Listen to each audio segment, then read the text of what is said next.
My name's Lynwen Vickers. I have been coming to Riverside since it started. My mum and dad were one of the sort of first families. I've grown up in a Christian family. My grandparents are Christians, my aunties and uncles are Christians. It's kind of part of my heritage, I guess. I became a Christian at a Billy Graham thing many moons ago, and Lynn Homer, who still comes to Riverside, prayed with me. So I think it's just been part of my life. I don't think I had like a big conversion experience. I think it's just part of my thinking, part of who I am, even sort of when I'm questioning everything and I don't know what I think, I'm still thinking about God. So it's almost, even in my massive doubts, God's still sort of in it, and I think that's been my main experience really. So I went to uni, I did a sociology degree, which basically I had 7 hours a week of study, which is nothing, which obviously gave me lots and lots of spare time. And so my partying side sort of came out with a vengeance when I was at uni, and I had an absolute whale of a time. I joined the rugby club and basically went out every night, had a party really. And I guess in a way ended up a little bit like the prodigal son. I ran out of money, had nothing, I couldn't pay my rent. So in those days, you kind of, mum and dad didn't have any money, so I wasn't going to kind of ring them up and go, hey. So I decided to do the next best thing, and I went on a run, and I was running along, and I thought I'd have a chat with God. So I was like praying, going like, God, you've promised to provide and I've got no money, so you need to provide for me because I've got no rent. Now, obviously, I do know that it doesn't say anywhere in the Bible that God provides for people who spend all their money on going out partying. But at that moment in time, I felt that, you know, I was entitled and that was something I could request. So anyway, kind of went home and decided to pop home for the weekend, for Sunday lunch, get my washing done and nick a bit of free food. And mum and dad had some friends over.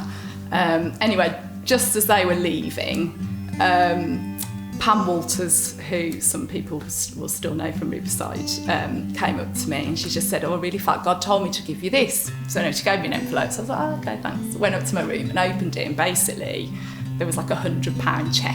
Now, can I just say this was like, I don't know, 20 years ago, 25, that was like a month's rent, so I don't know what the equivalent would be now. So it was like, oh my goodness. So obviously I could pay my rent, but it was something so much more deeper for me having that. I literally, my initial sort of experience was just to feel just complete shame actually, and I just wanted to curl up in a ball, and it was almost like, oh pants, you actually were listening to me when I was there going on my run, blabbing away, doing my wah wah wah. And so obviously, in a practical way, I could pay my rent, which is brilliant, but it was more this far deeper thing of like, oh my goodness, you actually genuinely are walking my life with me in all of its mess, and you are just there in my life. Now, I'd love to say that I then transformed my life and turned it around and became a missionary. But I didn't, and I just went back to uni and carried on doing what I was doing and didn't actually change at all. But for me, this was a really significant point in my life that I always look back on actually, because it felt like a bit of a line in the sand. It feels, and still does, a bit like the flag on the moon of God kind of stating his place in my life.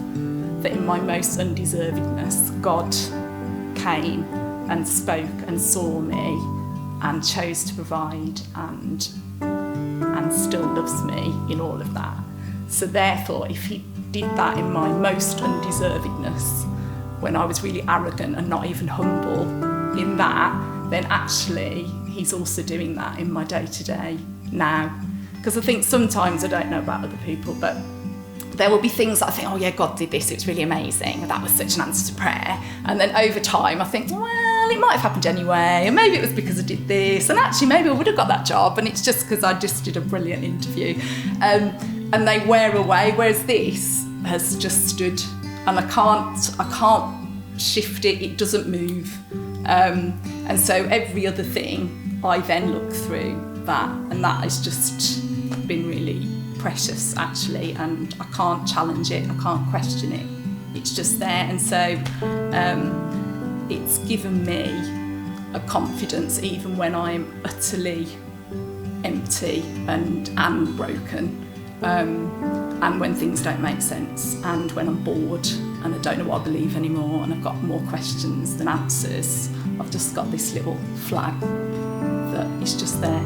So that just feels really like a massive gift that God's given me.